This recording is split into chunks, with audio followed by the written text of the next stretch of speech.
Have you ever been in a room where silence carried more weight than words, where one question separated the ordinary from the extraordinary?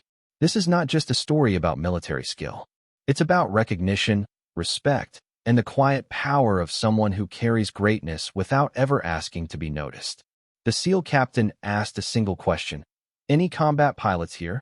And while dozens of hardened men and women shifted in discomfort, one figure rose slowly, quietly, until the entire room realized they were in the presence of someone unforgettable.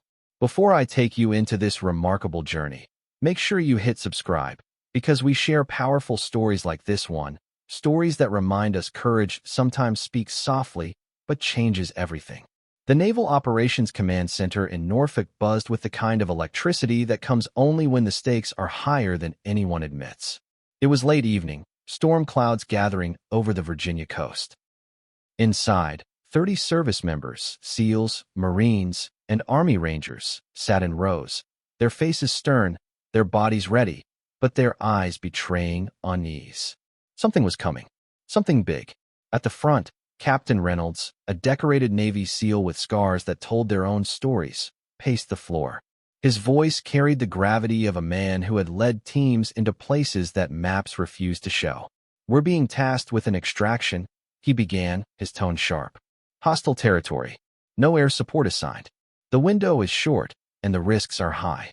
The room stiffened. Every soldier knew what those words meant. Then Reynolds stopped pacing. He looked directly at the gathered room. His voice dropped into something quieter, heavier. "We need a combat pilot." The silence that followed was suffocating. Every soldier there was a lead in their own right, but flying into combat zones was another level entirely. Eyes darted, boots shifted, and for a long, agonizing moment, no one spoke. Until, from the back row, a chair scraped against the floor. She stood, not abruptly, not with swagger, just quietly, with calm precision. A woman in her late 20s, dark hair tied back, uniform crisp but unassuming.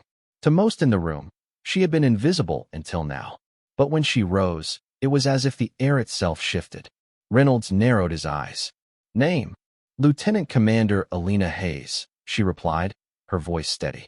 Some in the room chuckled under their breath. She was smaller than most, her frame lean, her demeanor almost academic. To them, she didn't fit the picture of a combat pilot. But Reynolds didn't smile. Instead, he asked, "Flight hours?" "Over 2,000. Including Hornet combat sorties in Kandahar, reconnaissance in Yemen, and classified missions I can't brief outside closed clearance," she said simply. The whispers died. No one chuckled now. Reynolds studied her a moment longer, then gave a single nod. "Then it looks like we've found our pilot." The mission was set. A team of Navy SEALs was to be inserted deep into hostile desert terrain to extract an intelligence officer captured by insurgents. The operation depended entirely on the pilot's skill. Without precision, they wouldn't even reach the drop zone alive. That night, as preparations began, Alina checked her aircraft with a meticulousness that impressed even the seasoned mechanics. She moved with quiet efficiency, speaking little, but her every touch showed familiarity that only years of combat flying could give. A Marine approached, skeptical. "You really think you can fly us into that hellhole and back out?"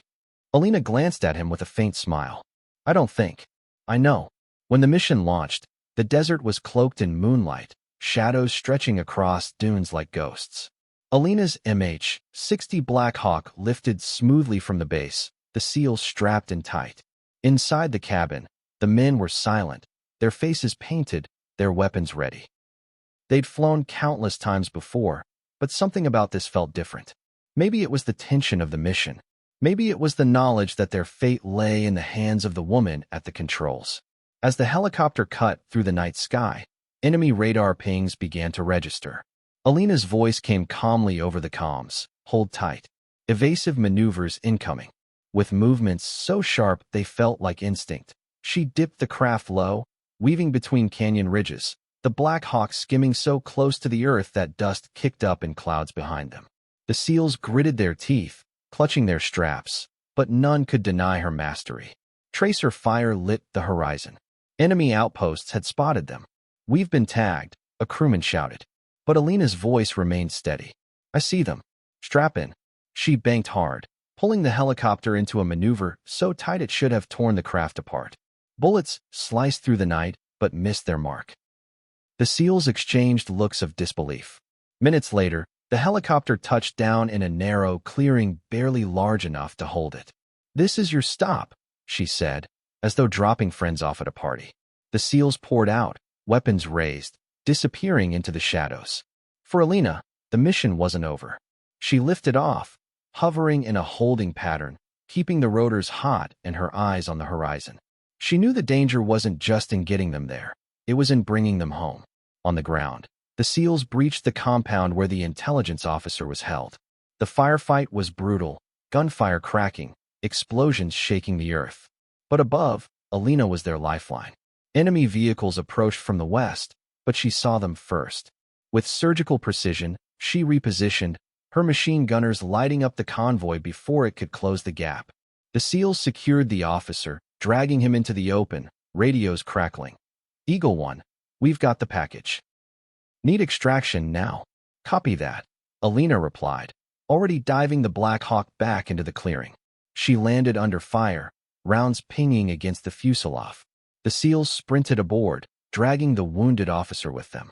The moment the last man was inside, Alina yanked the helicopter into the air, engines roaring.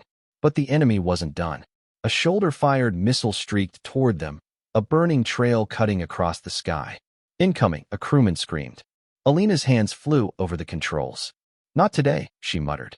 At the last possible second, she pulled the Black Hawk into a near-impossible corkscrew maneuver, the missile streaking past so close the heat scorched the paint. Gasps filled the cabin. Even hardened SEALs stared at her in awe. They crossed back over friendly lines as dawn broke, the desert glowing gold beneath them. When the helicopter touched down at base, the SEAL captain was waiting. Reynolds stood tall, but his expression softened as he watched his team disembark, alive and carrying the rescued officer. Then he looked at Alina, still in the cockpit, sweat glistening on her brow, but her eyes calm.